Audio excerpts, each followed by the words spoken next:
here. I'm a big fan, loving your album, man. Thank you. What do you think about this motion? I think I wanted to give a short answer, but I can't because it's too complicated a question. I think that when we talk about race, we tend to focus on individual acts of prejudice, which is why UKIP often come up, because they'll overtly say stuff that we find offensive. But unfortunately, the issue of race, if we understand it, is a lot more insidious. And it takes a lot more of a historical view to understand the difference between individual bias and structural racism and privilege. And the idea of Great Britain was intimately tied to the fact that Britain's invaded almost every country on the earth, literally. No, literally, there's a map, you can Google it. And so the idea of our greatness was intimately tied to this idea of empire, which was intimately tied to what Rudyard Kipling calls the white man's burden, to go and civilize all these stupid brown folks that have been writing and having civilizations for thousands of years. But let's forget all of that. And so if we fast forward to today, when we talk about structural racism in Britain, do we have the same institutional disparities in rates of imprisonment that they have in America? Yes, absolutely we do.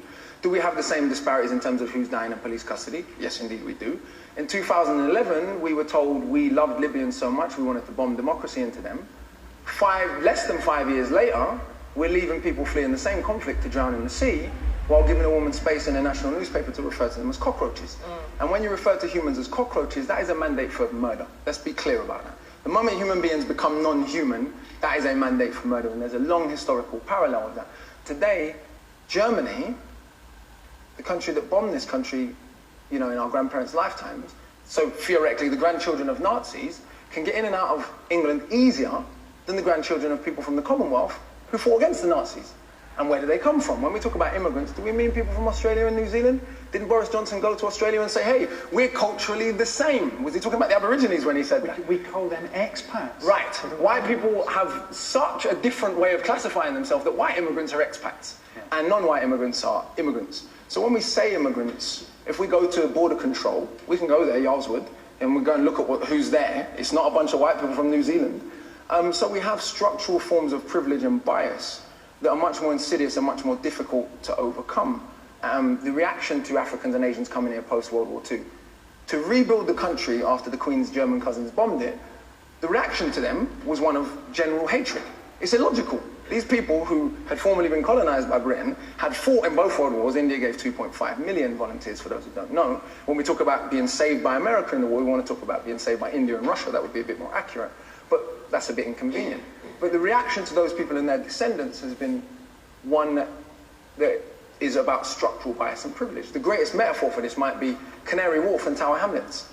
Sure. If you look at that predominantly Bengali community that has to look at Canary Wharf every day, how many of those people work in Canary Wharf other than to clean toilets? I only got into that through grime. So the first thing, I'm listening to grime records and they're all rapping about E14. Yeah. And I'm going, where's that? And I'm like, Canary Wharf? Yeah, they're definitely not rapping about Canary Wharf. I suppose what I'm saying is not about saying that there's bias and bigotry everywhere in the world. The country my grandparents come from, it's pretty much generally accepted that they don't like gay people. But what's interesting, race even plays a role in that.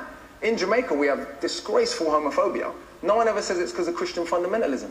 Because even though it is justified in explicitly Christian fundamentalist terms, because only Muslims do bad stuff because of their religion. Because we know almost all the Muslims in the world are brown. Whereas when a German Wings pilot crashes and kills 150 people deliberately, or the man in Norway killed nearly 90 people, I was in Australia when that happened. This is how uniform the agreement is that white people will be portrayed differently. The Australian media referred to Andres Breivik as having terrorist-like tactics. Yeah. I mean, to think about that.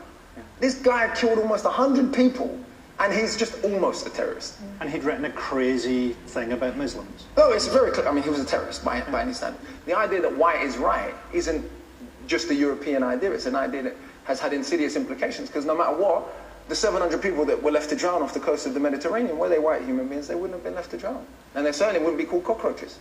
Well,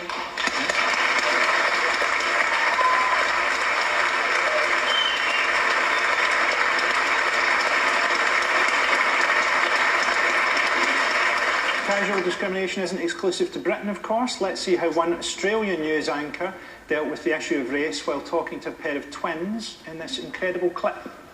One of the sisters is obviously black, the other is white.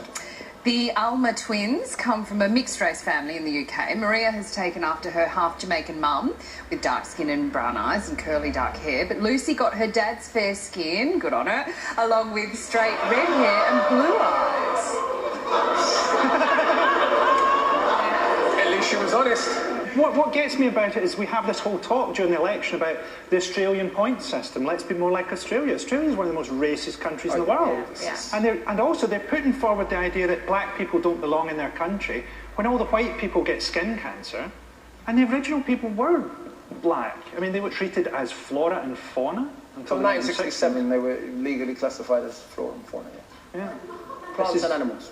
Yeah. So, I mean, this is what we're supposed to aim at. And there's nowhere in the election campaign where I've seen that said. There's no one said Australia's not a good model. Well, this is who Boris Johnson says we're culturally similar to. So at least he's being honest about at least his section of British society. Okay, well, let's have a look.